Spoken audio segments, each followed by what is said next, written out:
Te mintieron toda tu vida. Y ahorita mismo te lo voy a probar. No vine a opinar. Vine a mostrarte lo que la Biblia misma te escondió. Aquí está todo. 10 pruebas. Imposibles de negar. Imposibles de ignorar. La iglesia jamás te contó esto. Pero yo sí te lo voy a contar. Prepárate. Porque después de esto, jamás vas a ver la Navidad de la misma forma.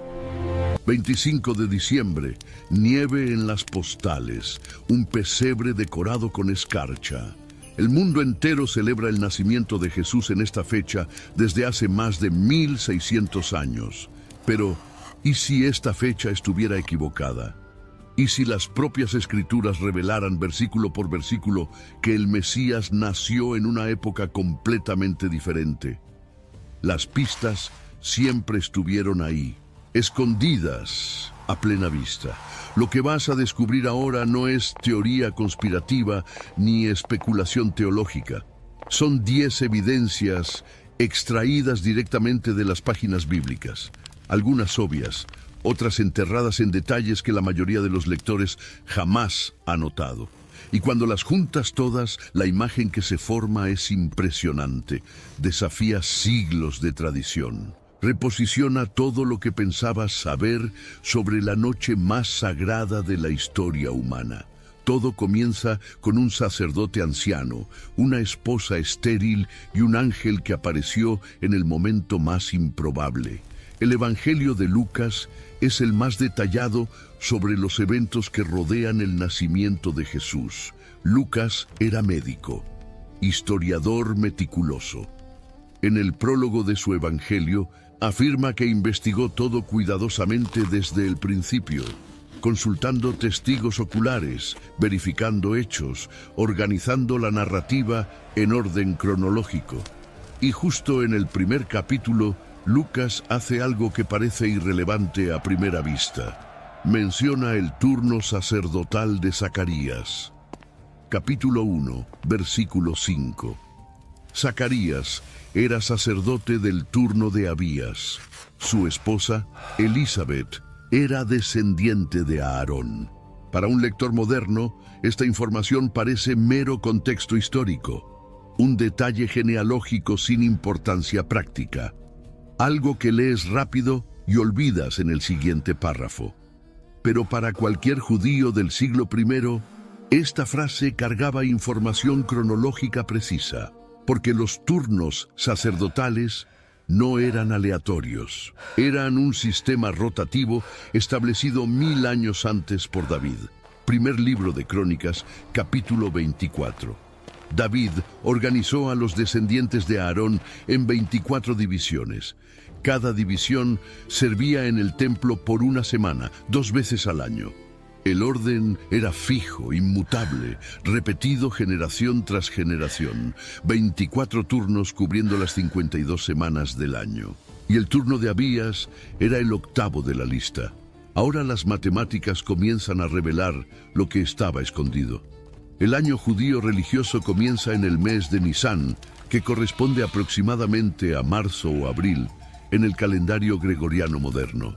Si cada turno sirve una semana y Abías es el 8º turno, Zacarías estaría sirviendo en el templo alrededor de la 8ª o 9ª semana del año religioso.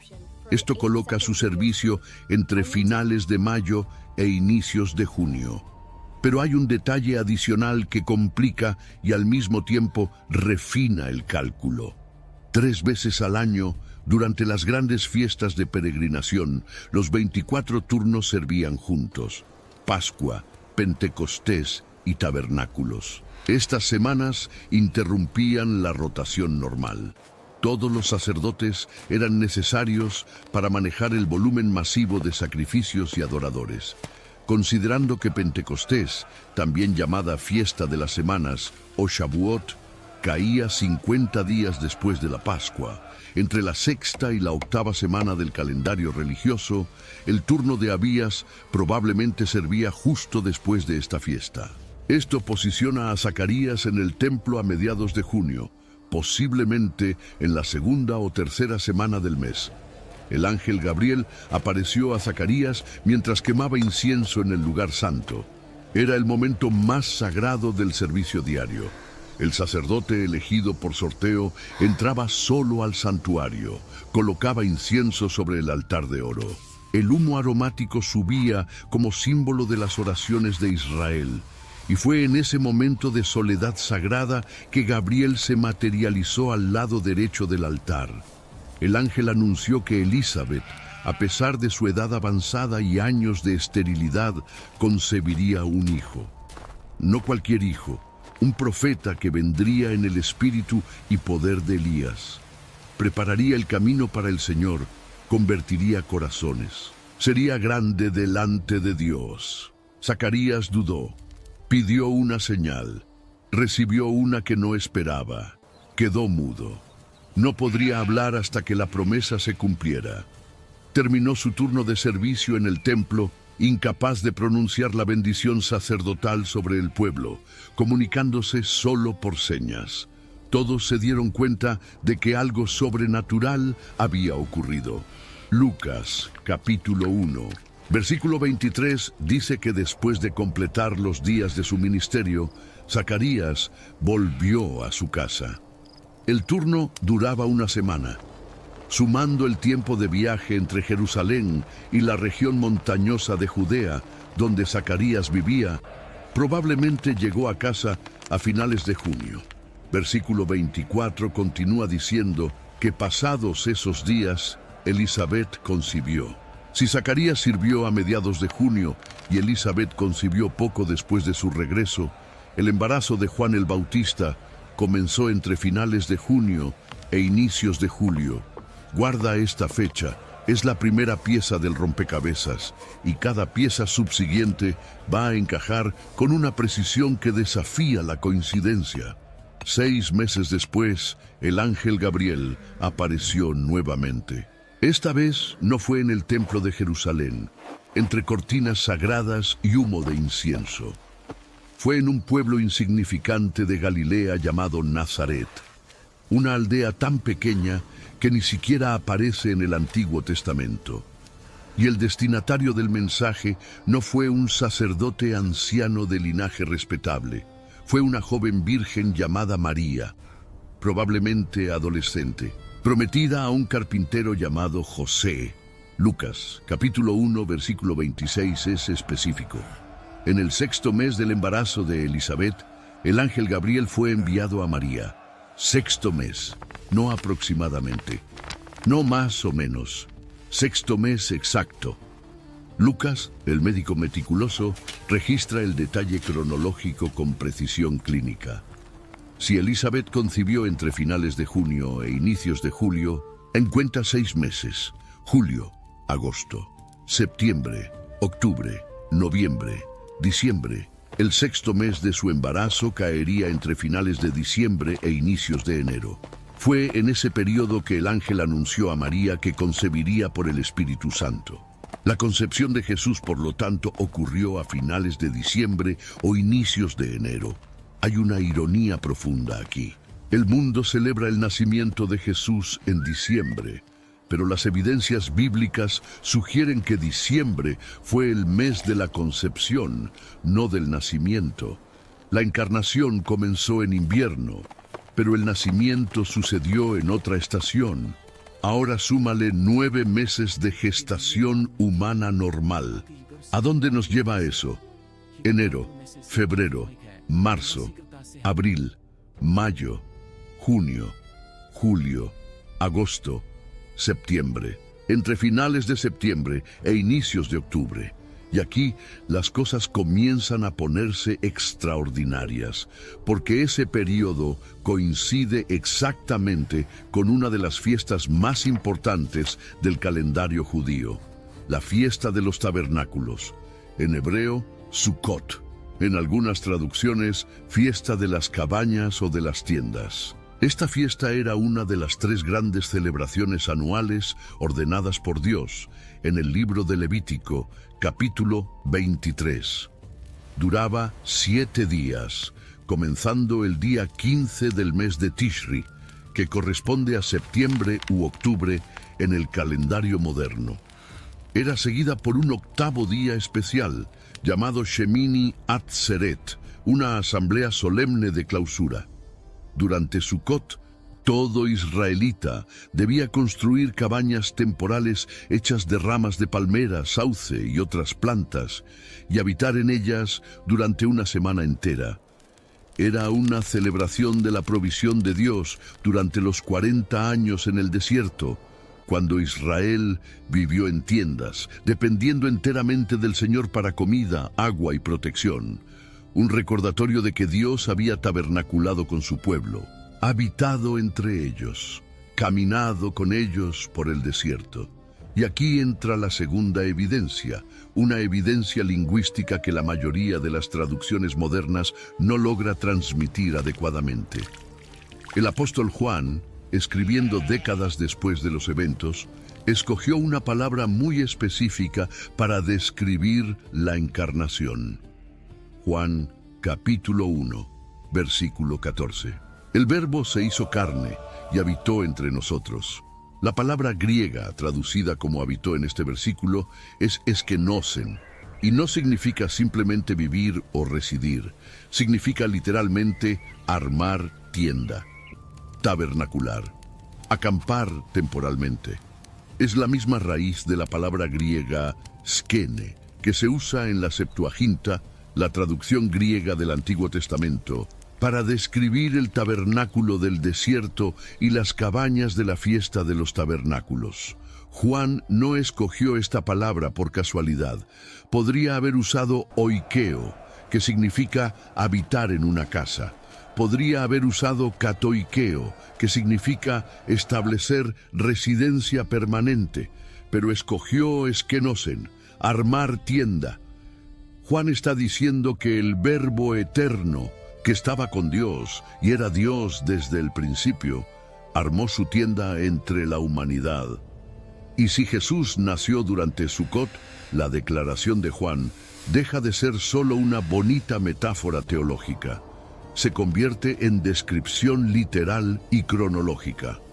El Dios que ordenó que su pueblo habitara en tiendas por una semana, escogió nacer exactamente durante esa fiesta. El creador del universo tabernaculó con su creación, armó su tienda de carne humana y acampó entre nosotros.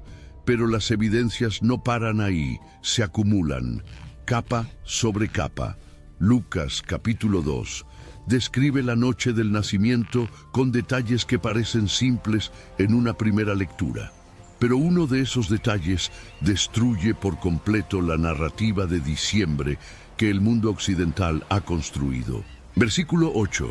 Había pastores que vivían en los campos de aquella región, cuidando sus rebaños durante las vigilias de la noche. Pastores en los campos, de noche, al aire libre, en la región de Belén. Cualquier persona que conozca el clima de Israel sabe el problema de esta escena si la colocas en diciembre. Belén está a unos 800 metros sobre el nivel del mar, en las montañas de Judea. En diciembre, las temperaturas nocturnas bajan drásticamente. Pueden llegar a 5 grados centígrados o menos. Las lluvias son frecuentes y a veces torrenciales. Las heladas no son raras en las elevaciones más altas. Ocasionalmente la nieve cubre las colinas. Ningún pastor en su sano juicio dejaría rebaños en los campos durante el invierno israelí. Los animales quedarían expuestos al frío, a la lluvia, a los depredadores envalentonados por la oscuridad larga de las noches de invierno, y los propios pastores sufrirían hipotermia pasando noches enteras a la intemperie. El Talmud, compilación de las tradiciones rabínicas que preserva prácticas del período del Segundo Templo, confirma esto con claridad. Los rebaños eran llevados a los campos de pastoreo después de la Pascua, en marzo o abril, cuando el pasto de primavera brotaba abundante en las colinas. Permanecían en los campos durante todo el verano e inicio del otoño, aprovechando el pasto natural. Y eran recogidos antes de las primeras lluvias de otoño, alrededor de octubre o inicios de noviembre. Durante el invierno los animales permanecían en refugios cubiertos, corrales, cuevas adaptadas, protegidos del frío y la humedad. Si los pastores estaban en los campos aquella noche, cuidando rebaños al aire libre, pasando vigilias nocturnas bajo las estrellas, el nacimiento no ocurrió en diciembre. Ocurrió antes de las lluvias de otoño, en una época en que el clima todavía permitía pernoctar en los campos. Y esto apunta nuevamente a septiembre o inicios de octubre. La tercera evidencia se conecta con la cuarta. Ambas involucran logística imperial. Lucas capítulo 2, versículos 1 al 3. En aquellos días, César Augusto publicó un decreto ordenando el censo de todo el mundo romano. Este primer censo se hizo cuando Quirino era gobernador de Siria, y todos iban a inscribirse, cada uno a su propia ciudad. Los censos romanos eran eventos administrativos masivos. El imperio necesitaba saber cuántas personas había en cada provincia para calcular impuestos y reclutamiento militar. Millones de personas tenían que viajar a sus ciudades de origen ancestral, donde sus nombres serían registrados en listas oficiales. Y los romanos, maestros absolutos en administración y logística, sabían que esto requería planificación cuidadosa.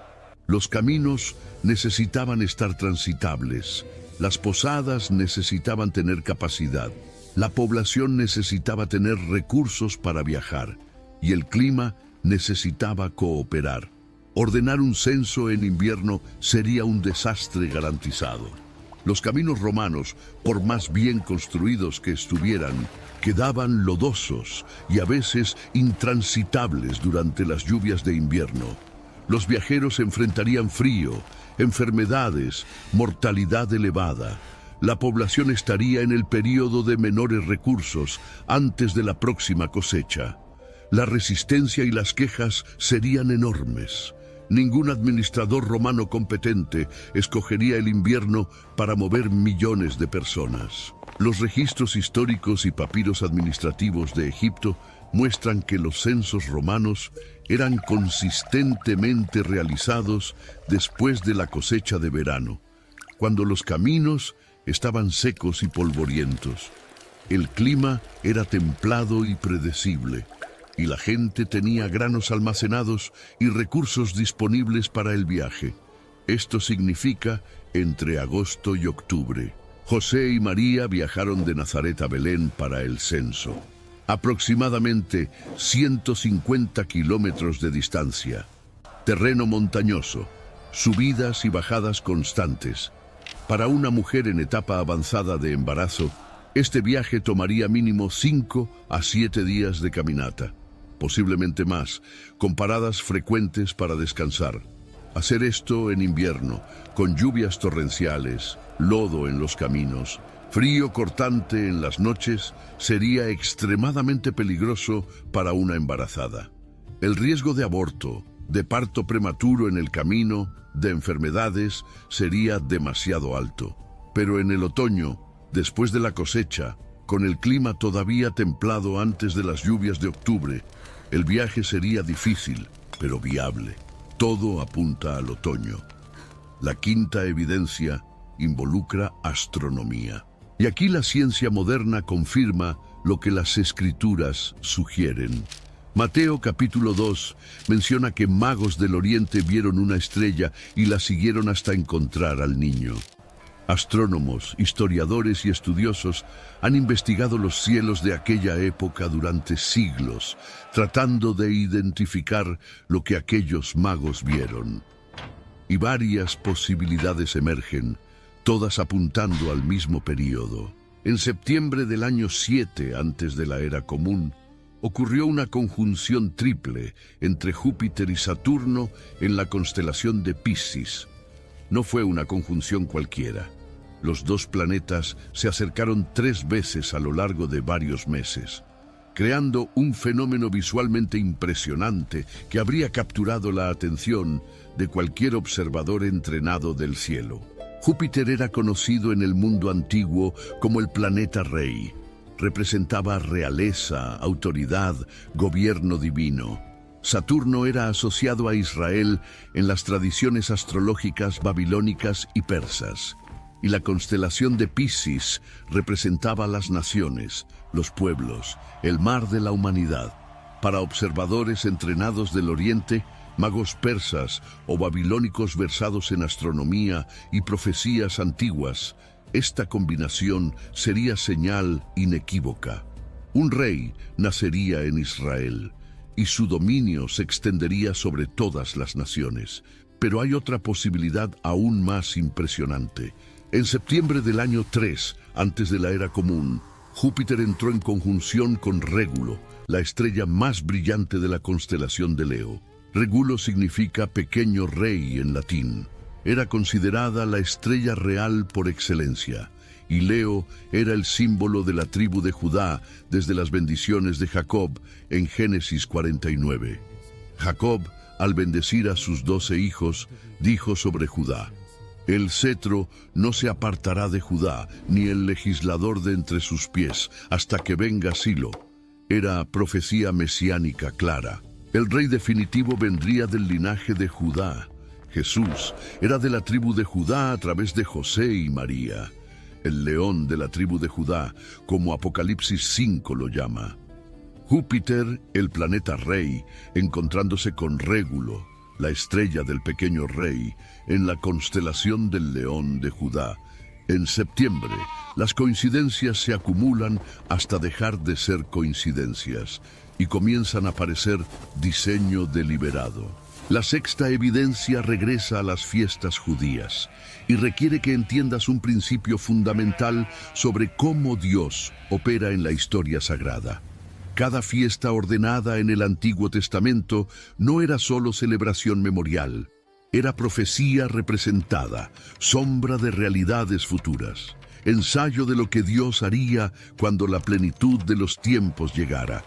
La Pascua celebraba la liberación de Egipto. El cordero era sacrificado el día 14 de Nisán. La sangre era aplicada en los dinteles de las puertas. El ángel de la muerte pasaba por encima de las casas marcadas. Israel era liberado. Y Jesús murió exactamente el día de la Pascua, a la misma hora en que los corderos eran sacrificados en el templo. Él es el Cordero de Dios que quita el pecado del mundo. Su sangre aplicada en los dinteles del corazón hace que la muerte eterna pase por encima. La fiesta de las primicias celebraba el inicio de la cosecha de cebada. El primer manojo de la cosecha era traído al templo y mecido delante del Señor. Era ofrenda de gratitud y promesa de cosecha mayor que vendría. Jesús resucitó exactamente el día de las primicias, el domingo después de la Pascua. Pablo escribió en 1 Corintios 15 que Cristo es las primicias de los que durmieron. Su resurrección es garantía y promesa de la resurrección de todos los que creen en Él. Pentecostés, 50 días después de las primicias, celebraba la entrega de la ley en el Sinaí. Israel había llegado al monte exactamente 50 días después de salir de Egipto. Dios descendió en fuego y trueno.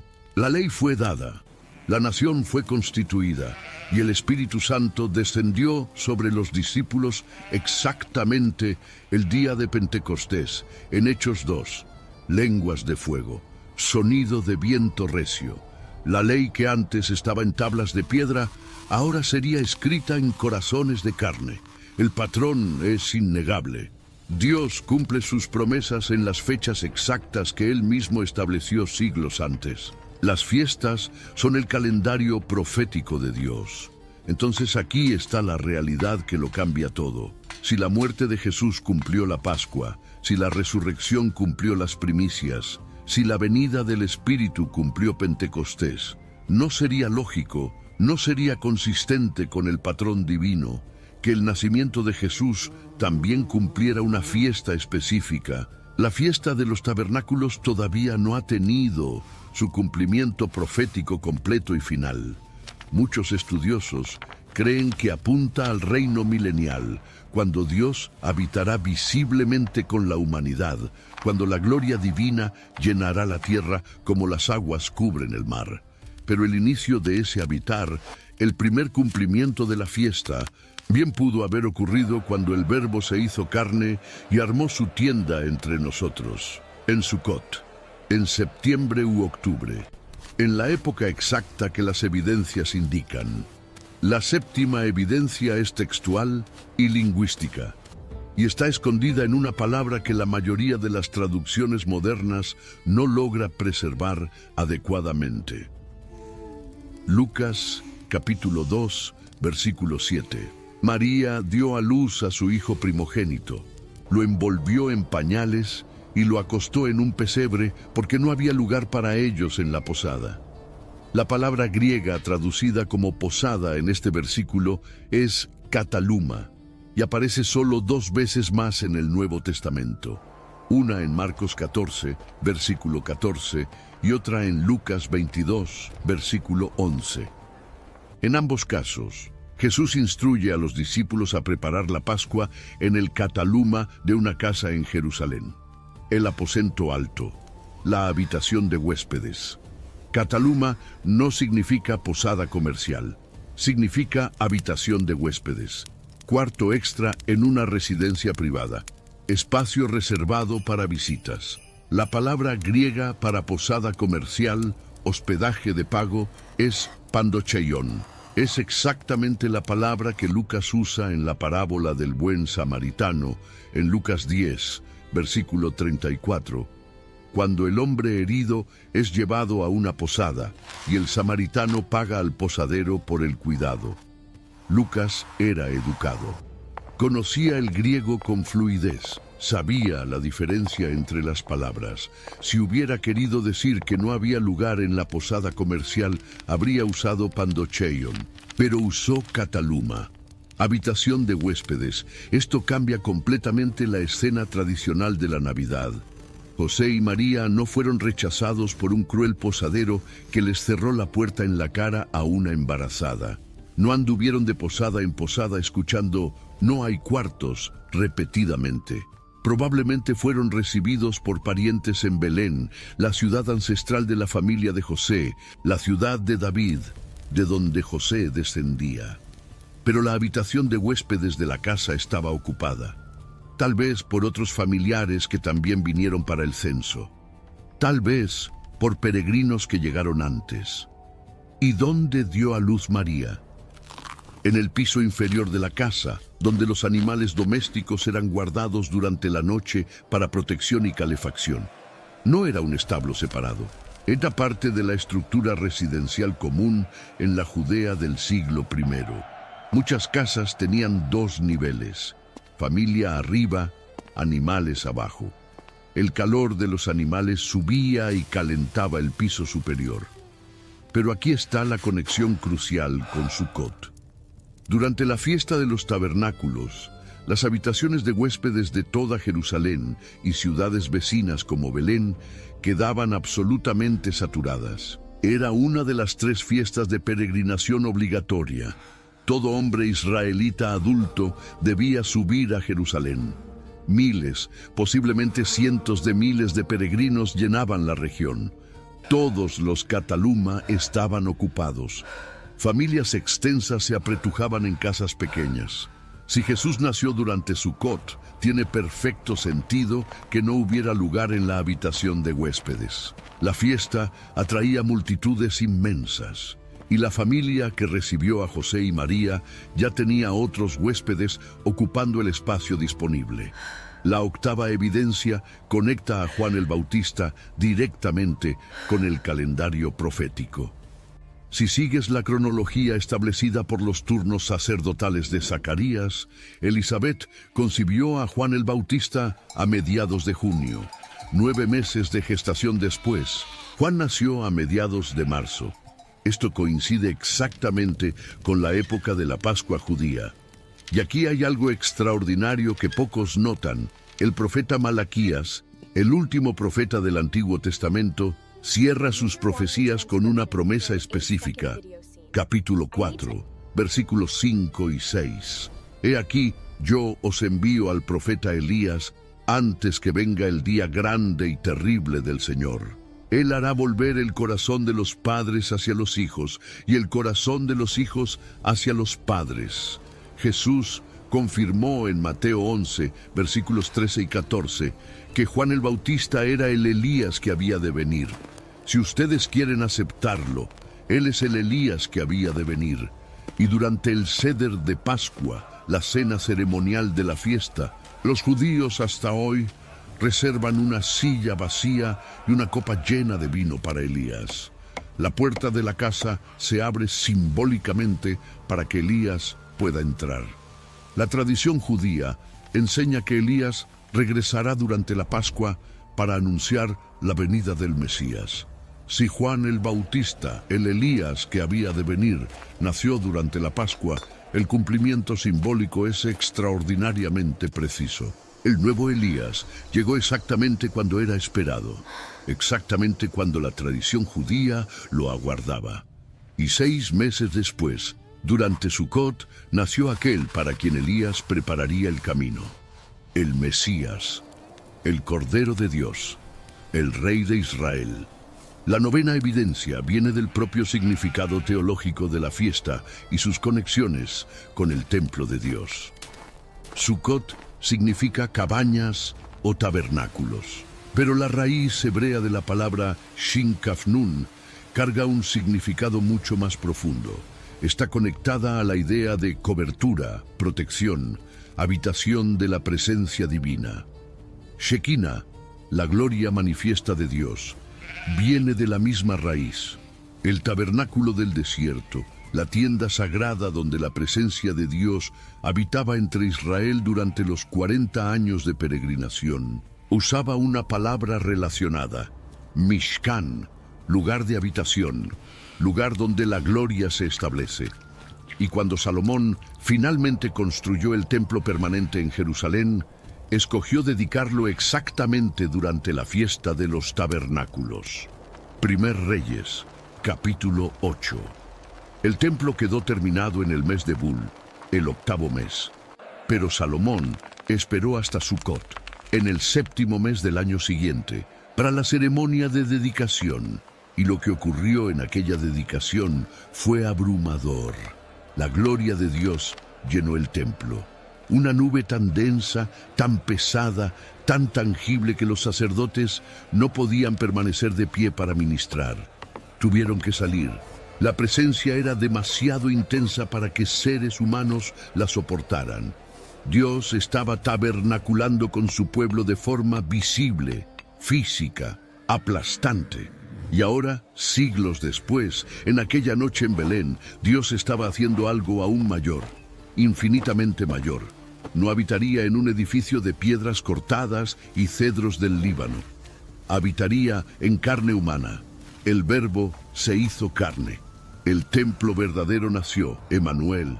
Dios con nosotros, Dios entre nosotros, Dios como nosotros. Si Jesús nació durante Sucot, la dedicación del templo de Salomón encuentra su cumplimiento final y definitivo. El templo de piedras era sombra, el templo de carne era realidad. La gloria que llenó el edificio de Salomón ahora habitaba en un bebé acostado en un pesebre. La 10ª evidencia es tal vez la más sutil y la más poderosa, y requiere atención al contexto cultural y litúrgico que la mayoría de los lectores occidentales modernos desconoce por completo.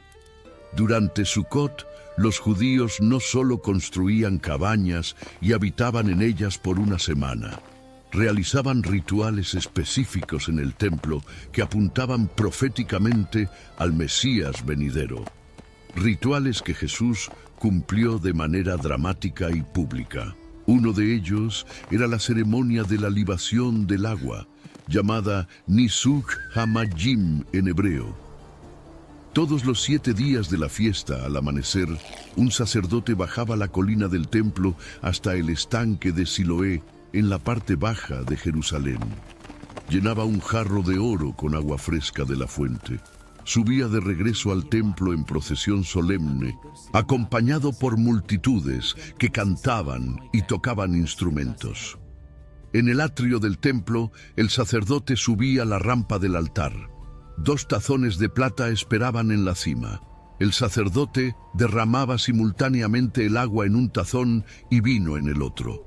Los líquidos escurrían por el altar, fluían hacia la base, eran canalizados hacia el valle de Cedrón. El pueblo cantaba con alegría las palabras del profeta Isaías, capítulo 12, versículo 3.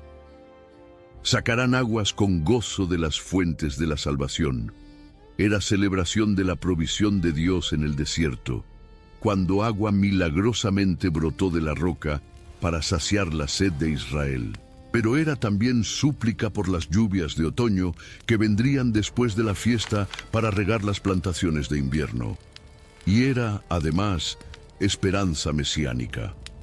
Los rabinos enseñaban que cuando el Mesías viniera, habría agua abundante para todos. La fuente de salvación brotaría sin cesar. En el último día, el gran día de la fiesta, el Hoshaná Rabá, los rituales alcanzaban su clímax. 7 vueltas alrededor del altar, golpes de ramas de sauce, súplicas intensas, y fue exactamente en ese día, en ese momento de expectativa máxima, que Jesús se levantó en medio del templo y declaró en voz alta. Juan, capítulo 7, versículos 37 y 38. Si alguno tiene sed, venga a mí y beba. El que cree en mí, como dice la Escritura, de su interior correrán ríos de agua viva. El impacto de esta declaración en el contexto de Sukkot fue explosivo. Jesús no estaba solo haciendo una afirmación teológica abstracta. Estaba diciendo, en el momento exacto en que el agua era derramada en el altar y el pueblo cantaba sobre la fuente de salvación, que Él era esa fuente. Él era el cumplimiento del ritual.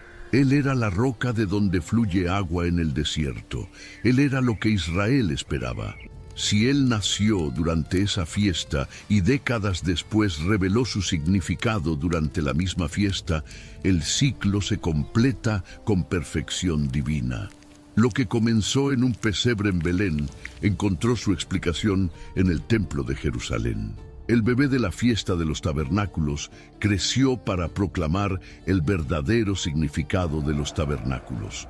Otro ritual de Sukkot confirma el patrón. La iluminación del templo, llamada Simjat Beit Hashueva, la alegría de la casa del vertimiento del agua. 4 candelabros gigantes eran levantados en el atrio de las mujeres. Cada uno tenía 4 grandes tazones de aceite en la cima, sirviendo como lámparas enormes. Las mechas eran hechas de las ropas usadas de los sacerdotes.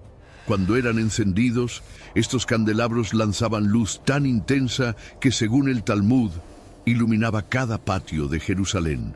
La ciudad entera brillaba. Levitas permanecían en los escalones del templo, tocando arpas, liras, címbalos. Hombres piadosos danzaban con antorchas encendidas, haciendo malabares de fuego. La celebración duraba toda la noche, y fue durante esta misma fiesta, posiblemente en el mismo contexto, que Jesús hizo otra declaración impresionante. Juan, capítulo 8, versículo 12. Yo soy la luz del mundo. El que me sigue no andará en tinieblas, sino que tendrá la luz de la vida. Nuevamente, Jesús no estaba haciendo filosofía abstracta. Estaba diciendo, posiblemente mientras los candelabros gigantes todavía ardían en el atrio del templo, esas luces que ustedes encienden apuntan hacia mí. Yo soy lo que ellas representan. Yo soy la luz verdadera que ilumina a todo hombre. Yo soy el cumplimiento de esta celebración. Si Jesús nació durante Sukkot, las declaraciones que hizo durante la fiesta como adulto ganan profundidad extraordinaria, capas de significado que el lector moderno fácilmente pierde.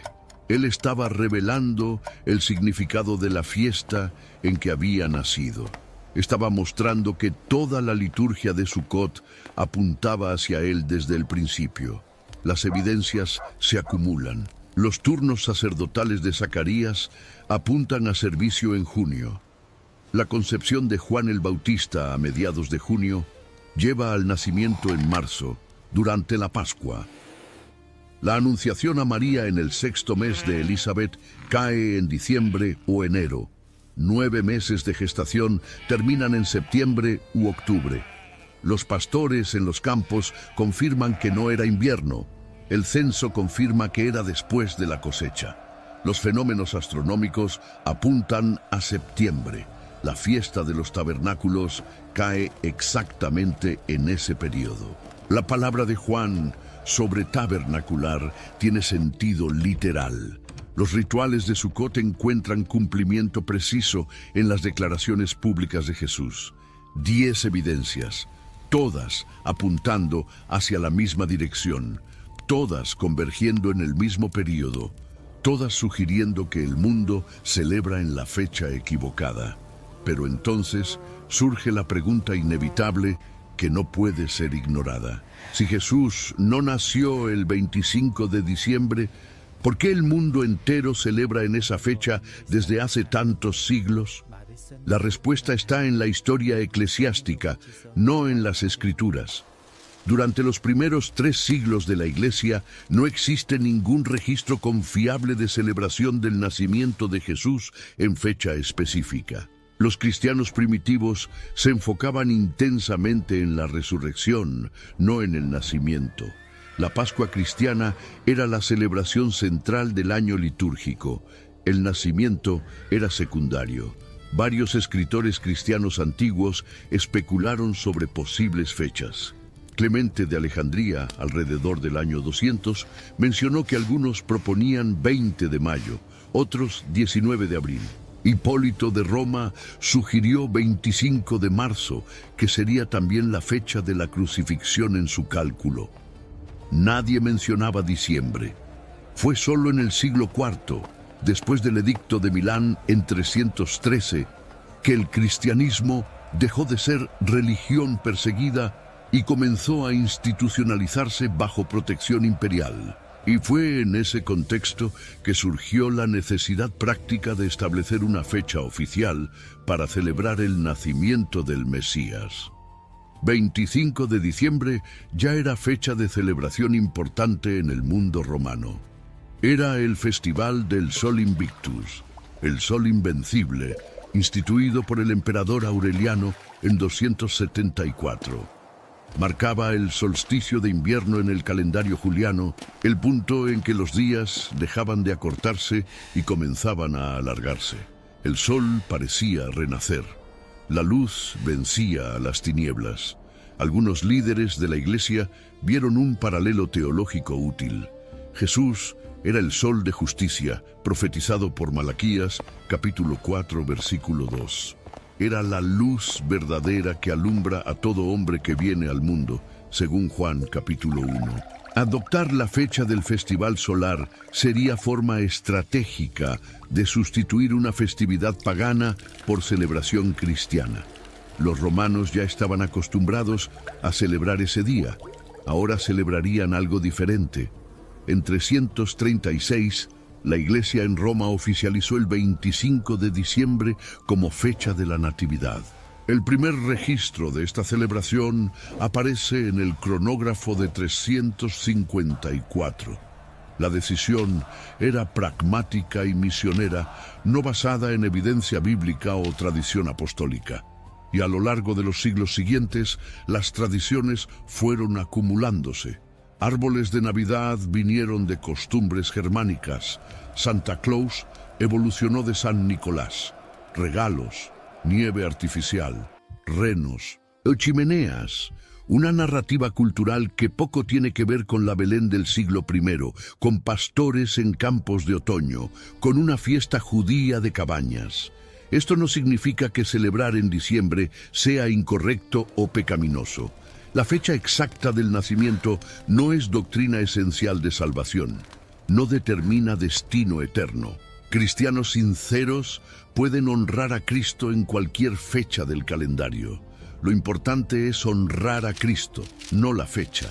pero conocer las evidencias bíblicas revela algo profundo y maravilloso sobre cómo Dios opera.